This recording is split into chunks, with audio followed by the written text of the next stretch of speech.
Hey, good morning, River Rocks Church. This is Gio. I'll be sharing today's devotion. Last week we covered Peter talking about the submission that wives should have towards their husbands, and great devotion. So please watch that if you haven't just yet. But today we're covering 1 Peter chapter 3, verses 3 and 4, and it's an encouragement on what is truly beautiful in God's eyes. So 1 Peter 3:3. And the Bible says, "Do not let your adornment be merely outward, arranging the hair, wearing gold, or putting on fine apparel. Rather, let it be the hidden person of the heart with the incorruptible beauty of a gentle and quiet spirit, which is very precious in the sight of God." Verse 3, the encouragement to not let your adornment be merely outward. What this is not saying is that he is not forbidding people looking nice. It's great to look nice. It's awesome. Spouses appreciate that. The word wearing in 1 Peter 3:3 means the putting around and refers to a gaudy display of jewelry. And it is possible to wear jewelry and still honor God, and we shouldn't judge people that do. But the encouragement is setting up, this word here is setting up the encouragement coming up in verse 4. To not let yourself just be sucked into being all about the physical appearance, putting endless effort into making sure that you're trying to attract with the eyes. In verse 4, it says, "Rather let it be the hidden person of the heart with the incorruptible beauty of a gentle and quiet spirit, which is very precious in the sight of God." That's so awesome.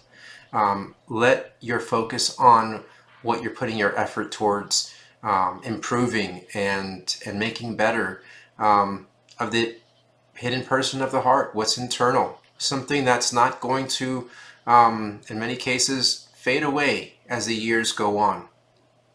And he points out to two very specific things. He says to the beauty of a gentle and quiet spirit. So we'll talk about those two words for just a moment. Gentle means meek, which is not weakness, but it's strength under control.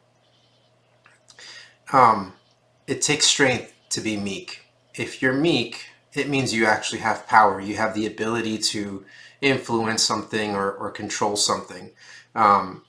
If you're weak, you don't. You're not meek. You can't be meek because there's nothing that you're trying to hold back. So meekness is a very very interesting trait. Matthew 11:29, Jesus says, "Take my yoke upon you and learn from me, for I am gentle and humble in heart, and you will find rest for your souls." Only a God that has strength can provide that kind of promise, and a strength that is under control. The meekness that Jesus had was a blessing to others. And so that's the first thing that he calls out, that First Peter 3:4 calls out as a quality for us to have, for wives to have, the meekness that's there. And secondly, a quiet spirit. Gentle and quiet, they both lead to having that type of spirit. Definitions of the spirit, or defining characteristics instead. Quiet meaning peaceable and tranquil. Now, to be peaceable and tranquil, it takes faith in God, and it takes wisdom in order to have those characteristics. To have peace and tranquility, it has to come from knowing that God is in control, trusting in his sovereignty.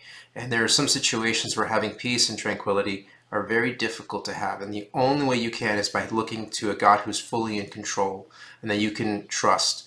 And all of this comes not from a determination of self and just I'm going to make it happen with my own strength, but rather it's a fruit of the Spirit. Galatians 5:22 tells us, "But the fruit of the Spirit is love, joy, peace, long-suffering, kindness, goodness, faithfulness, gentleness, self-control." And so therefore, when it comes to a gentle spirit, a quiet spirit that finds peace, it has to be the fruit of the Spirit that is now at that point just yielding this benefit in our lives. And so as this encouragement is there to have a gentle, quiet spirit, don't make the focus things that are easy to see by the world, but make the focus something that's truly a sacrifice unto God. Lord, have my heart, cultivate in it a spirit of quietness, of gentleness, of meekness that really is strength under control, a peaceable nature that's there, a peacemaker in conflict, and may that just be the heart that we can all present to the Lord. So I pray this encourages you guys. Have a great day. We'll see you next time.